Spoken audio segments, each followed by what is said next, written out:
할렐루야. 3월 3일 2022년 목요 새벽 예배를 시작하겠습니다. 우리 성도님들 굉장히 복을 많이 받으셨어요. 성경을 읽고 또 이번에는 그 누가복음 22장에서 24장을 중심으로 예수님의 고난과 부활에 대한 40일간의 묵상, 이 부분을 또 저희들이 같이 하고 있지 않습니까? 어제에 이어서 오늘은 데이 2로요. 6월절과 그리스도의 십자가, 그리고요 본문은 누가복음 22장 1절에서 6절까지가 되겠습니다. 잠깐 기도하시죠. 귀하신 아버지 하나님 감사합니다. 오늘도 하나님께서 진짜 이 사순절 기간 동안 하나님께서 저희들을 사랑하신 그 사랑이 무엇인지를 다시 한번 되새기며 그 사랑에 입각한 그리스도의 정체성을 가진 저희들이 되고자 주님의 이러한 계획을 하신 줄 믿습니다. 오늘도 말씀 속에 주님 안에 빠져들는 놀라운 시간이 될 수 있도록 역사하여 주시옵소서. 예수님의 이름으로 간절히 기도드렸옵나이다. 아멘. 오늘 본문 현대인의 성경으로 읽어드리겠습니다. 6월절이라고도 하는 무교절이 다가왔습니다.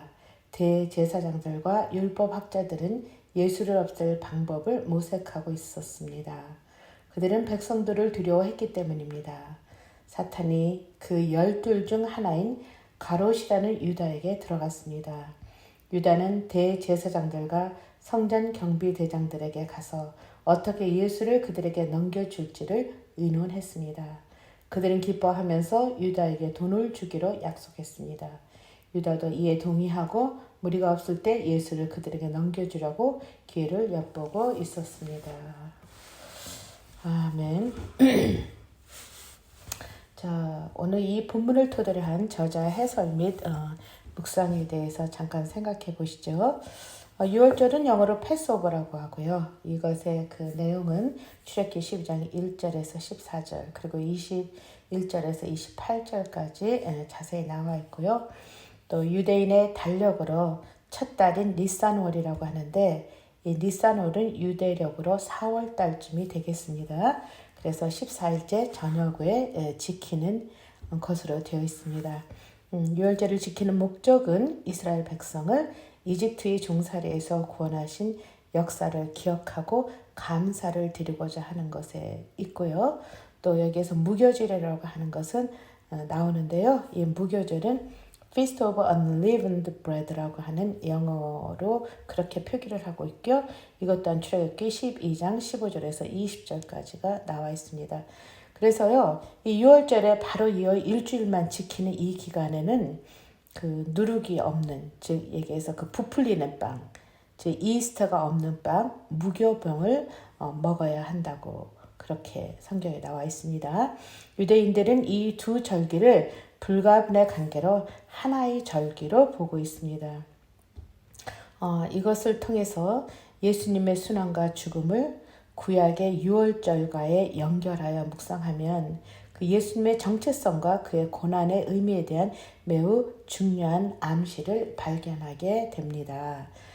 그 첫 번째가 우리 여기 저자 누가가 이스라엘의 위대한 그 구원의 사건이 이 두 절기를 서두에 언급한 이유는 무엇인가? 이것은 예수님이 그저 한 명의 또 다른 예언자나 모범적인 인간이 아니라 인류의 구속을 위해 유일한 구원자가 되심을 강조하고 있습니다.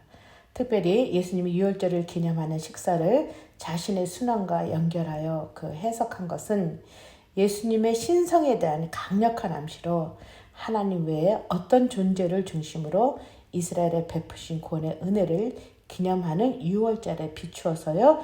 예수님의 구원의 이야기를 기록을 했다고 보고 있습니다. 또 둘째로는 예수님의 고난과 죽음이 갖고 있는 구속적 성격을 어린 양의 피로 대속물이 됐다라고 하는 것이죠. 그래서 6월절 출애굽기 12장에 보면 어린 양의 피를 문지방과 문설주에 바른 히브리인 가정에서는 그 장자의 죽음을 피하게 하셨죠. 즉 여기서 어린 양의 피는 심판을 면제하며 제사함의 뜻이 되겠습니다. 그래서 예수님의 구속주, 여기서 히브리어는 살리비픽이라고 하고 영어에서는 리dim션이라고 해요. 그래서 굉장한 엄청난 그 면제, 즉 죄가 있는데 죄가 없다고 그 정의, 즉 그렇게 내리고 있는 것이죠. 또한 셋째로는 예수님의 십자가를 유월절 사건과 연결할 때 그 죽음이 하나님의 백성에게 해방을 가져온다라는 거죠. 그래서 이 죽음으로 이스라엘 백성이 그 바로 왕의 압제에서 완전히 해방됐다라고 하는 것이죠. 즉 예수 그리스도의 죽음은 우리를 세상의 죄와 그 마귀의 연동적 압제로부터 자유함을 준다라는 거. 그래서 새 출애굽, 즉 뉴 엑스odus라고 이렇게 부르고 있는데요.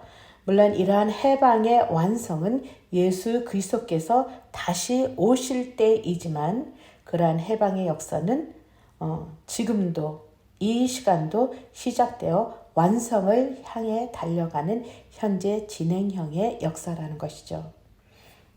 비록 가롯 유다와 그 종교 권력자들의 은밀히 합작하여 예수님을 체포했고, 또 이것을 좀 더 정확히 말한다면 합작의 배후에는 사단의 그 음흉한 계략과 그 측근의 배신으로 보여지지만 사실은요, 하나님께서 인간을 향한 그 사랑의 본체에 그 계획이 있다라는 것. 즉 바로 하나님의 어린 양 예수 그리스도의 죽음은 제사함을 통한 심판의 면제를 뜻하며, 하나님은 자신을 대적하는 그 사탄 마귀들은 물론 인간들의 악의적인 반항에도 불구하고 하나님 자신이 인간을 위한 그 사랑의 목적을 성취하신다라는 것입니다. 오히려 이러한 것으로 우리가 해설을 볼 때 여기에서 질문을 하고 있네요. 질문 1로 보면은요, 예수님의 십자가의 죽음과 출애굽의 유월절 사건을 연결하며 예수님의 정체성과 그의 죽음의 의미는 무엇을 뜻하고 있는가라고 하는 그런 질문을 한번 마음속으로 생각해 주셨으면 좋겠습니다.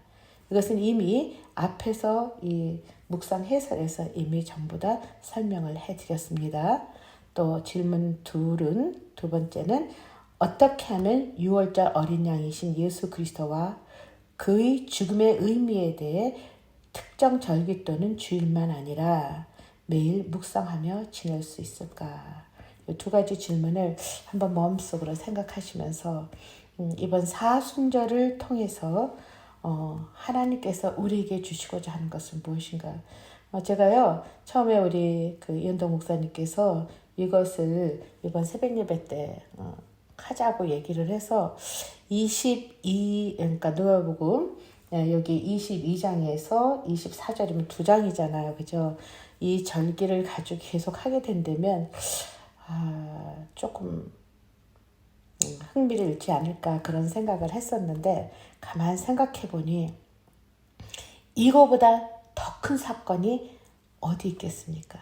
즉 우리가 죄인 되어 하나님과 거리가 멀어졌고, 또 그 멀어짐을 통해서 각자 자기가 생각하는 대로 인생을 살아갈 수밖에 없었던 저희들에게 하나님께서 자신의 아들 그리스도 예수를 이 땅에 보내주셔서 우리를 죄인이라고 판정된 저희들에게 새로운 기회를 주셔서 너희들이 갖고 있던 그 죄를 그냥 죄인의 타이틀로 인해서 죄인으로 살라는 것이 아니라 그를 면제해 주겠다라고 하는 이 놀라운 사실 앞에 저희들이 감격할 수밖에 없지 않을까라고 하는 그런 생각이 들어집니다.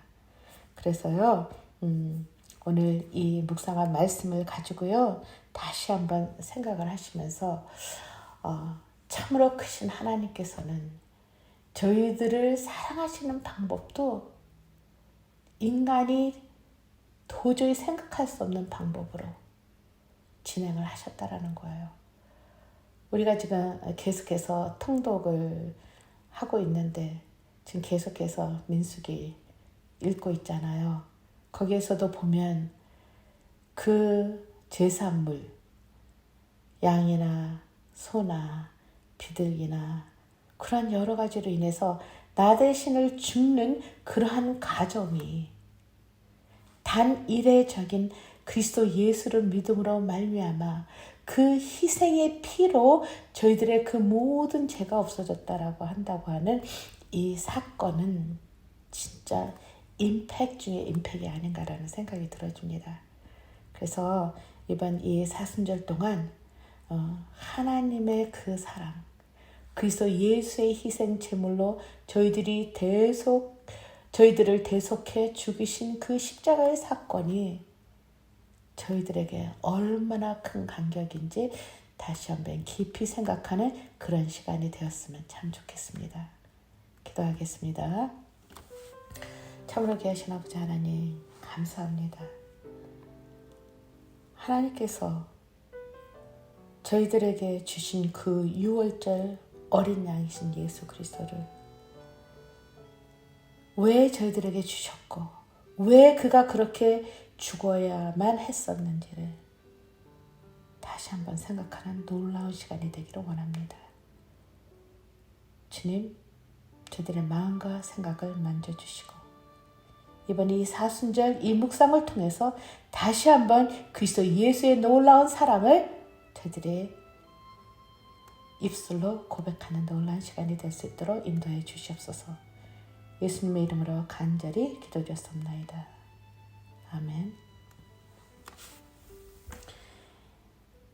이제는 우리를 구원해 주신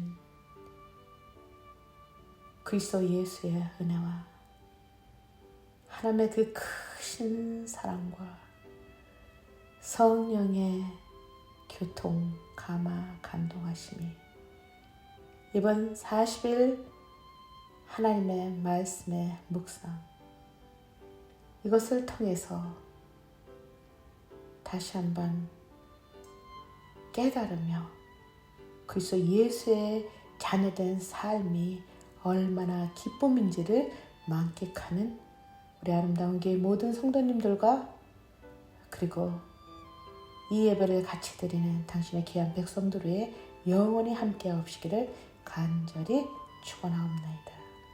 아멘.